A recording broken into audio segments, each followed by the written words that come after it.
Ever start something small and then discover it was fun to take it big? You read an awesome story, and then you bring the whole thing to life for your friends and family. You bake a batch of chocolate chip cookies, and they taste so good, you recruit friends to put on a whole bake sale. And then you use the money you earn to buy bikes for kids who've never had one. You have fun learning a new way to paint. Then you get together with your friends and paint a whole wall. You send a note to encourage someone. I hope you have a great day. And you also work with your friends to throw an entire surprise party. God created you to do amazing things on your own, but He designed you to do even more when you work together to share His love. And then others can see God at work in all of you. That's why cooperation is a fantastic way to worship God with your life. Because worship is about more than just singing loud. It's all about living loud.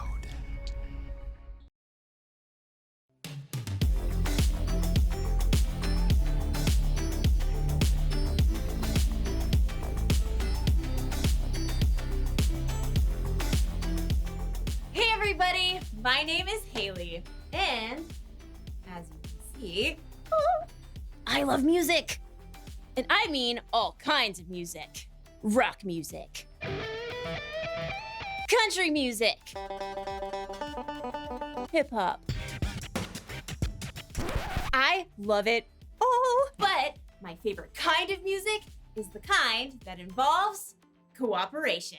Cooperation is working together to do more than you can do alone. Take an orchestra, for example. It takes all kinds of cooperation for an orchestra to come together. They've got strings. Woodwinds. Brass. And of course, Percussion! By themselves, those instruments sound just fine. But when they all play together,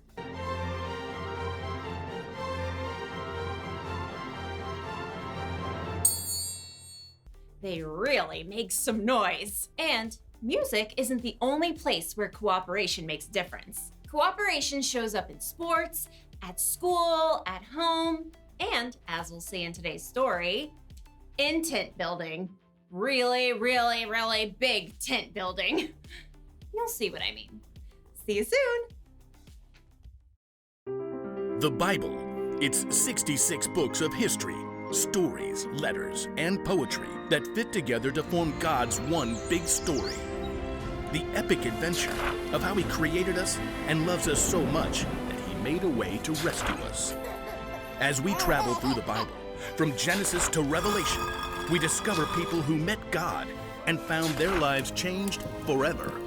Now, for an amazing story, inspired by the book of Exodus. Though the Israelites had been slaves in Egypt for hundreds of years, God had led them to freedom in the desert, and now they had to build new lives and a new place where God could live among them. So God called out to their leader, Moses. Come up to me on the mountain. A thick cloud covered the mountain as God spoke with Moses. Tell the Israelites, you have seen for yourselves how I carried you on the wings of eagles and brought you to myself. Now obey me completely. If you do, then out of all the nations, you will be my special treasure. God gave Moses many rules and laws that would help keep the people safe, but God gave the most detailed instructions for something very special. Have them make a sacred tent for me. I will live among them. Make the holy tent and everything that belongs to it exactly like the pattern I will show you. Okay, ready, taking notes. Make 10 curtains out of finely twisted linen with blue, purple, and bright red yarn. Sew cherubim into the pattern. The curtains must be 42 feet long and 6 feet wide. Make loops out of blue strips. Moses' head must have spun as God gave him very complicated blueprints for a beautiful tent, for all the things that would go inside the tent, and for the elaborate robes the priests would wear. Curtains, lampstands, bowls, altars, incense, robes. God, I don't even know where to start. God knew Moses couldn't take on this huge job alone. In fact, God already had it covered. Phew. After Moses had heard all of God's instructions, he came down the mountain and told his assistant Joshua, Gather all the people. On it. God is going to make a home right here among us. We'll build an epic, amazing, ginormous tent for God. Who wants to volunteer? Maybe you should be a little more specific. Good point. One thing at a time. Aaron? Moses pointed out his brother standing near the front. Right here! God has chosen you and your sons to serve as priests in the sacred tent. Oh, we're honored, but, we need the tent first. Exactly. We'll need a skilled craftsman to head up the whole project. Moses looked out over the crowd. Bezalel, son of Uri. The name spread through the vast crowd, and in moments, a young man with bright eyes and strong hands leapt off a rock and came forward. Bezalel, son of Uri, tribe of Judah, at your service. God has chosen you to lead everyone crafting the holy tent. Wow. Okay. Gonna need half a second here. Don't worry. God's filled you with His Spirit, with wisdom, understanding, knowledge, all kinds of skill. You're talking about me? Can you make beautiful patterns in gold, silver, and bronze? Well, yes. Can you cut and set stones? Yep. Work with wood? Absolutely. Craft as if Pinterest were already a thing? Theoretically, yes. God will give you all the help you need, starting with, Oholiab? Another man stepped up, smile lines crinkling his face. Hey, man, that's me. Yeah, God also had chosen you and given you special skill in all kinds of crafts. Oh, totally rad. And to top it off, God has given both of you the ability to teach others everything you know. All right, we're so on it. We'll train up an entire team. There was just one catch. We need to lay in supplies. Yeah, anyone seen a House Depot? How about tents to go? God will take care of it. We need everyone to help. Please bring an offering for the Lord from what you have. Quickly, people came forward to give to the work of the holy tent. Take these gold earrings and this necklace. I can haul in loads of acacia wood on my donkey. I've been saving this purple yarn. I picked the olives for this olive oil. In fact, the people had brought so much, the workers couldn't use it all. Stop. Please, we have more than enough. So under the guidance of Bezalel and Oholiab, a team of men and women stepped up to create the tent. They carved tables and altars and curtain bases.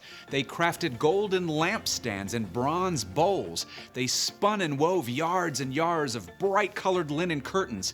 They sewed special robes for the priests and compounded beautiful incense to burn on the altar. At last, the tent of meeting was complete. Moses and all the people gathered together once more. You have done the work just as God commanded. May God bless you all. When everything was finally in place and the priests were ready, a cloud covered the tent, and it filled with the glory of God that everyone could see.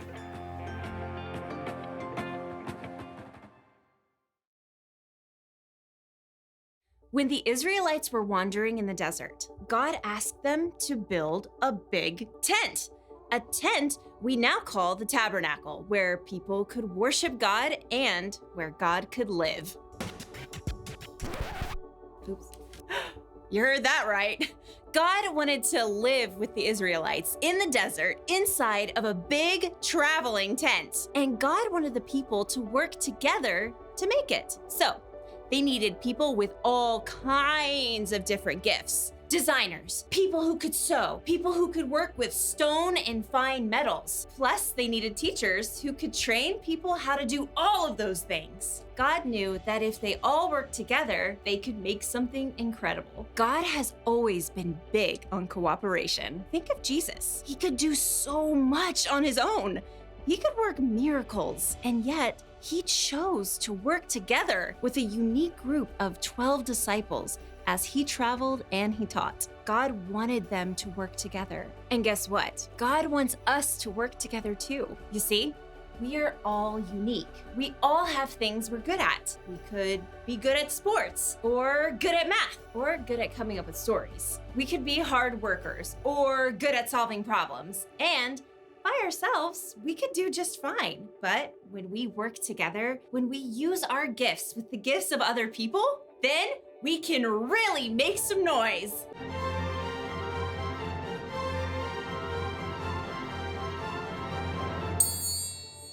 So here's the one thing to remember today.